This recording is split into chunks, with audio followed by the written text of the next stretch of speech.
Saludos para todos, bienvenidos. Yo soy Freddy.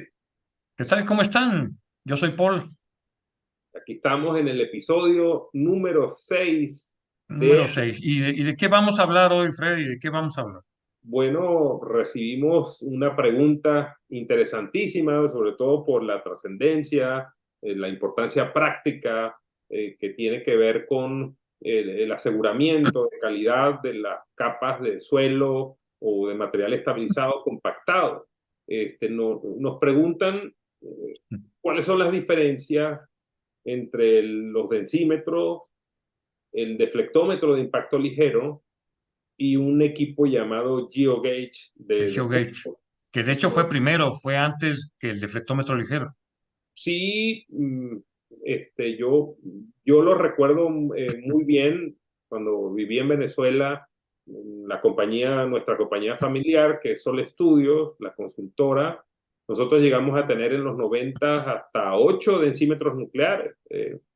Teníamos al personal calificado para esto. El tema, vamos a decir, de seguridad mm, no comportaba un problema muy grande, ni había el tema de aquí de las limitaciones que hay en México, y estos equipos maravillosos y funcionales nos permitían usar eso. Y llegó el GeoGauge después, y con felicidad los recibí porque podían medir una propiedad mecánica.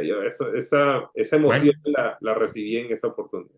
ahí está el punto. Ahora, aquí yo creo que está clara la diferencia, ¿no? Porque el densímetro nuclear es eso, ¿verdad? Un densímetro.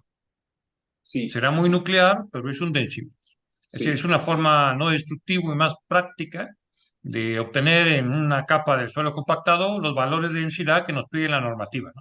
sí, sí. Y también el densímetro puede medir la humedad del suelo, que es bien importante, ¿no? El control de humedad, lo decía Javier Castañeda una de las veces que lo tuvimos aquí, eh, controlar la humedad en el suelo cuando se trabaja con suelo compactado equivale a controlar la temperatura en una mezcla fáltica cuando se trabaja en un Sí, tendido. Es así es. verdaderamente importante. Sí, Aunque el decímetro pues necesita calibrarse, ¿verdad? Es decir, sí, para el suelo que se va a utilizar, esa es una cuestión, sí. ¿no? No, No, sin no, duda.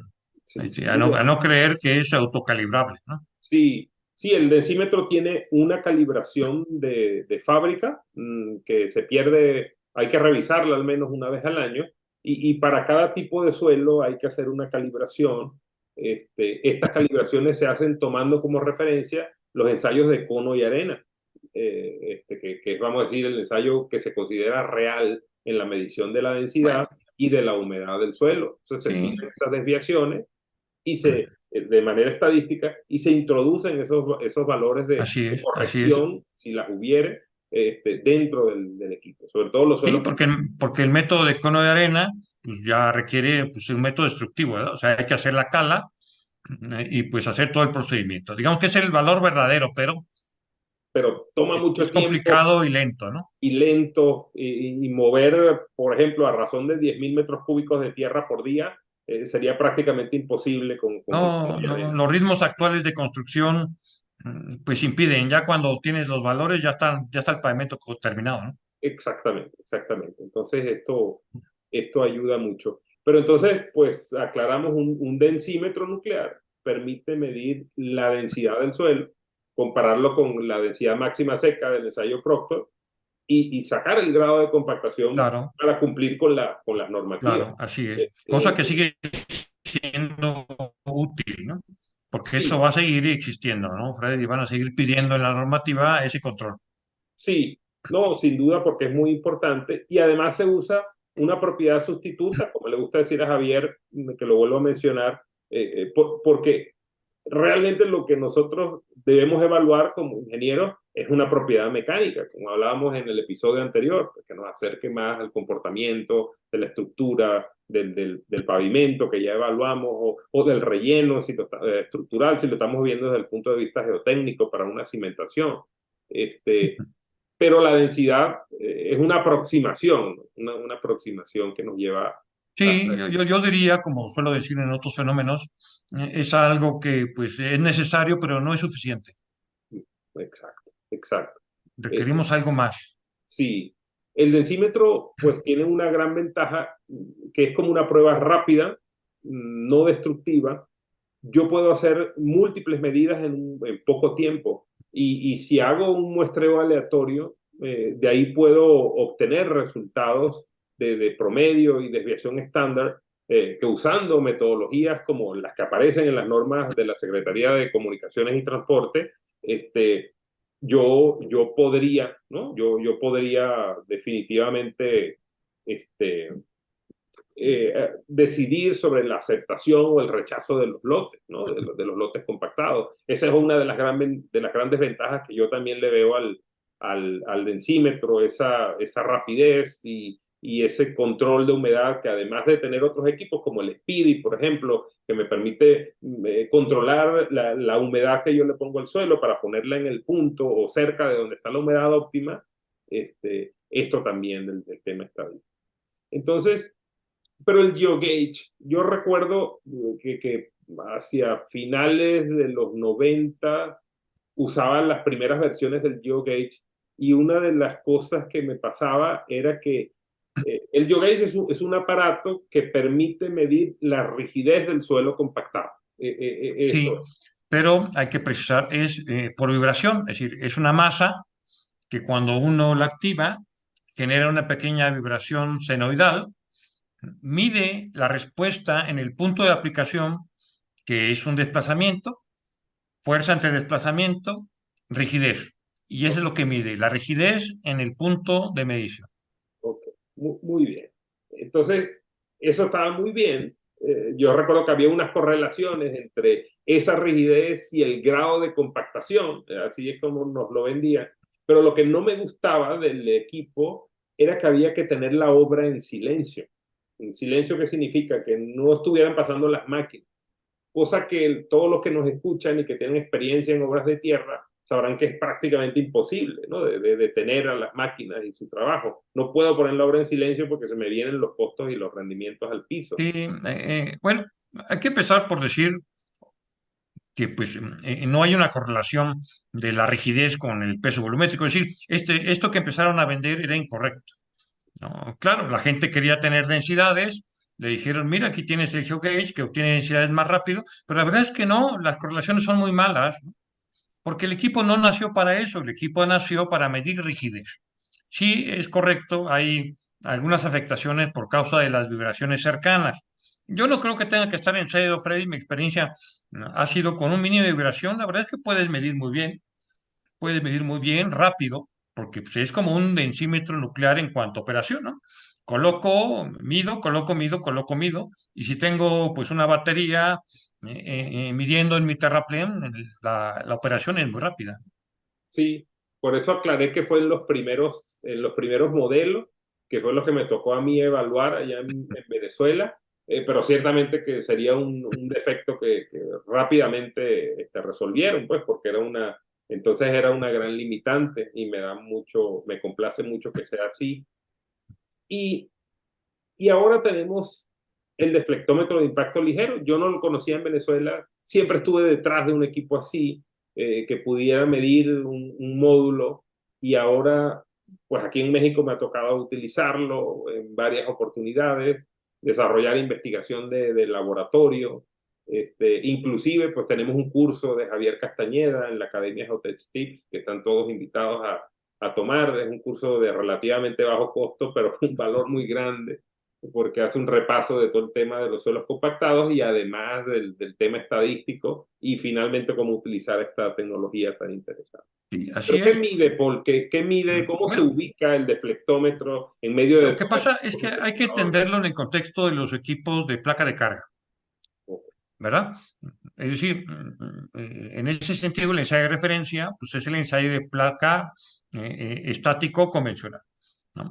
Es decir, coloco un marco de carga con una placa, cargo, descargo, cargo, descargo. Creo que hay que irse a un cierto número de ciclos, pues para obtener la relación entre la presión aplicada y la deformación vertical que se produce, ¿no? De hecho, hay normativas, por ejemplo, la más conocida es la española y la francesa, que caracterizan todas sus terracerías por medio del ensayo de placa, ¿no? De hecho, sus catálogos de diseño de estructuras están en términos del módulo de placa, ¿no? Entonces, ya compactada la terracería, obligatoriamente llegan a medir con el ensayo de placa. Claro, como era estático, aparecieron ensayos dinámicos, ¿no? ¿No? Entonces apareció el ensayo del Dinaplaca, digamos, el mismo concepto, pero ya era una operación un poquito más rápida. La forma evolutiva mayor de los ensayos de placa lo teníamos con el deflectómetro de impacto, ¿no? Los FWDs, digamos, ¿no? Que de hecho se empezaron a usar para medir módulos en terracerías, Freddy, ¿no?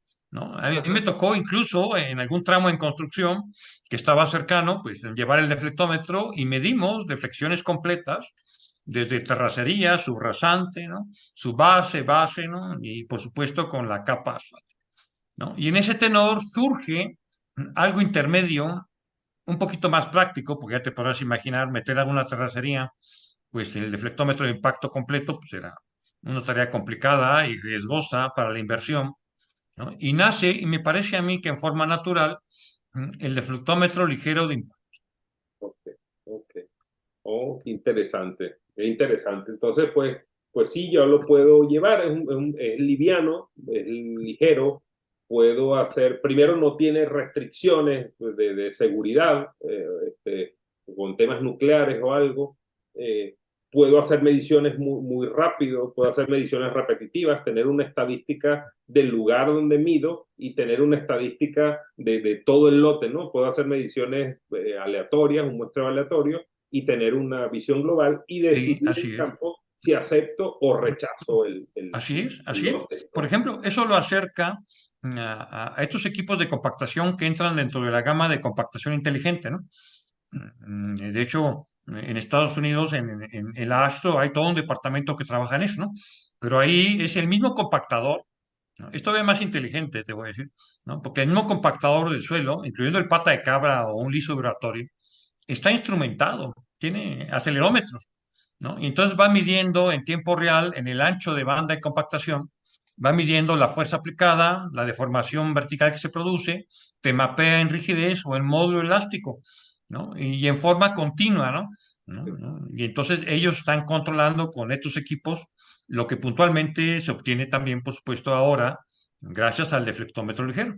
Sí, y entonces te dicen hasta cuándo debes compactar, ¿no? Hasta, que es Así un es. valor, inclusive desde el punto de vista financiero de la obra, es un valor sumamente importante. A lo mejor en una Así es. callecita no importa mucho, pero en una obra de 3 millones de metros cúbicos de tierra, Claro, pues podrían ser pero 2 meses en un año, ¿no? es todavía más porque no solamente es eso que dices, que tienes toda la razón, sino esa homogeneidad de nuestro terraplén en términos de rigidez, eso es realmente el valor máximo que podemos obtener. Sí, empresas de tierra que se comportan ante sismos, eso sería fundamental, ¿no? El tema de la Así humedad es, para ¿no? la simulación. Bueno, tan solo los diseños de secciones de vías férreas de alta velocidad que me ha tocado ver en España, Ok. pues también te piden los módulos dinámicos de control en los suelos compactados de las terracerías, ¿no? ¿No? El problema es exactamente el mismo. Y claro, ya no digamos para pavimentos aeroportuarios. Sí. Y ahí hay un tema que quiero hablar. Ya hablábamos de suelos compactados en episodios anteriores, hablamos de suelos no saturados, perdón, en episodios anteriores hablamos de la mecánica de suelos no saturados. Y resulta que mientras estamos midiendo, Paul, con el deflectómetro de impacto ligero, lo mismo pasará con el GeoGauge. Si yo mido el módulo, a diferencia de como hacía con la densidad seca que no cambiaba, ¿no? Pero si yo mido el módulo inmediatamente después de compactar, o si mido el módulo al día siguiente, después que le ha dado el sol o le ha caído una lluvia, el módulo cambia drásticamente con el secado. El suelo se seca, aumenta la succión, aumenta la resistencia al cortante y ese módulo se dispara, ¿no? Sí, Entonces, bueno, ¿cuándo debo ya, medir, Paul, con el bueno, deflectómetro? este es un tema, ¿no? Que va a haber que definir desde el punto de vista normativo. Porque tú no puedes evitar, una vez la capa compactada, que pues el secado empiece a tomar lugar. O si ese día hay una lluvia torrencial o no tan torrencial, que incremente los contenidos de agua, inmediatamente los módulos van a cambiar. Yo creo que habríamos que tener un módulo inicial, es decir, rápidamente después de compactado, Ok, que ok, pudiéramos caracterizar y ok. medir. el coeficiente de variación que se produciría si hay un retraso en la obra por alguna condición climática. O si estábamos esperando pues, algún tipo de validación que retrase las operaciones de la capa siguiente y quizás hacer una segunda medición, ¿no? Una segunda medición, sobre todo, pues para ver cuál es la variación que hemos tenido con respecto a la referencia, ¿no? ¿No? Sí, Y esto hacerlo en la totalidad, bueno, estadísticamente hablando, ¿verdad? Estadísticamente sí, hablando, en la totalidad del área compactada, para entonces estar seguros que esa pérdida de humedad o esa ganancia de humedad se dio en forma homogénea, Freddy, porque si no, estamos regresando a otro problema de heterogeneidad. exacto, exacto. Sí, el LWD tiene la ventaja de que es como si yo pudiera hacer un ensayo mecánico portable en el laboratorio, puedo hacer diseños experimentales de cómo varían las condiciones de humedad, de densidad del material y cómo afecta eso el valor del módulo. Es sensacional lo de los mapas de resistencia de Así es, raspodes. así es. Bueno, ahí podemos sacar tantas cosas, ¿no? Y lo que encontramos es que para una humedad, cuando aumenta la humedad, el módulo disminuye. Lo cual es normal. Sí, exacto. Y cuando la humedad baja, la succión, entonces el módulo Sí, crece. así es. Nosotros Y en tenemos suelos, estudios de ajá, módulo resiliente en suelos compactados donde vemos eso en todo el espacio de compactación. exacto, sí. Y en suelos estabilizados, pues a medida que pasa el tiempo, que van actuando, se van dando las reacciones químicas o del cemento, de la cal o del asfalto, por ejemplo, estamos viendo un incremento del módulo y que sirven mucho estos equipos como para mostrarle a los clientes esa mejora, ¿no? De la que se pretendía hablar, Así es, ¿no? saber la efectividad de los. Así es. Ahora, como todo geomaterial que queremos evaluar, pues hay que tener en cuenta esos efectos de los geomateriales, como en el caso de los suelos, bueno, este efecto de los cambios de humedad inevitables y los Sí, cambios de niveles de esfuerzo. Eso también es muy importante, ¿no? sí, Porque el módulo que mides, pues depende del nivel de esfuerzo aplicado. sí. Sí, claro, me imagino que cuando estoy compactando las primeras capas de un terraplén, ese módulo inicial tiene un valor, pero una vez que le voy poniendo más capas encima, ese módulo del material allá abajo donde lo medí va a ser más alto que como yo lo dejé Así es. compactado, ¿no? Y Todo lo hay demás que queda recordar distante. también que estamos hablando de un control de una capa de compactación pequeña, ¿no? O Sí, sea, 30 centímetros 30 máximo, centímetros, que es el por el efecto de diámetro la placa. aproximado del, Por ejemplo, si estamos compactando un material que tiene de estos comportamientos que le llaman tipo uno, es decir, donde el módulo disminuye con el nivel de esfuerzos, que es el caso de suelos que usamos en subrasante, ¿no? Por ejemplo, ¿no? Disminuye con el nivel de esfuerzos. Si la presión que yo aplico en la placa de carga es más alta, pues entonces hay un nivel de esfuerzo que es mayor y retrocalculo un módulo menor. O sea, por ejemplo, si yo voy con el efectómetro de impacto de 15 centímetros de radio y aplico 700 kilopascales, ¿no?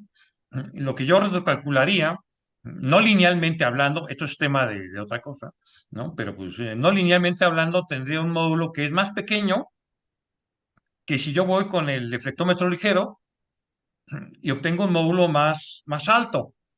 Es decir, hay que tener mucho cuidado. Y además, si luego yo coloco una capa de base y voy a medir, pues ya alteré el estado de esfuerzo, ¿no?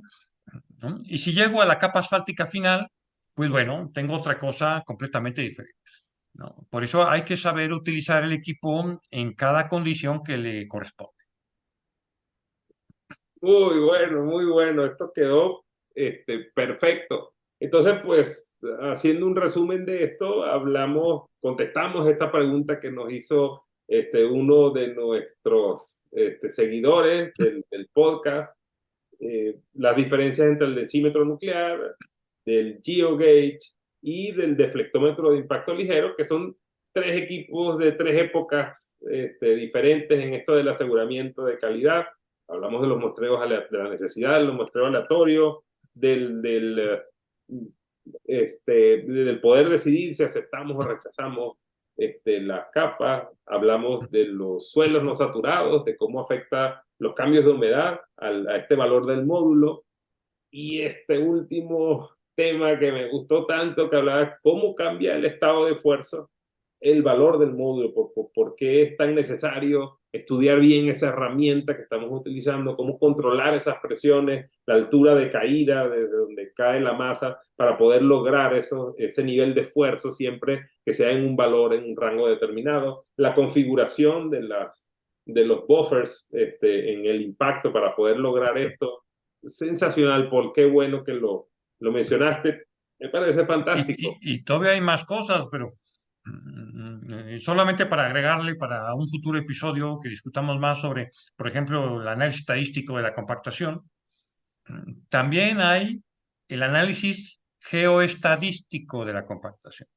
Apréndanse esa palabra, geoestadístico de la compactación, ¿no? Porque aquí se trata de tomar en cuenta en dónde estoy tomando la medición, en el plano del terraplén, ¿no? En XY. O sea, no es de que meto todo a la misma bolsa aleatoria, ¿no?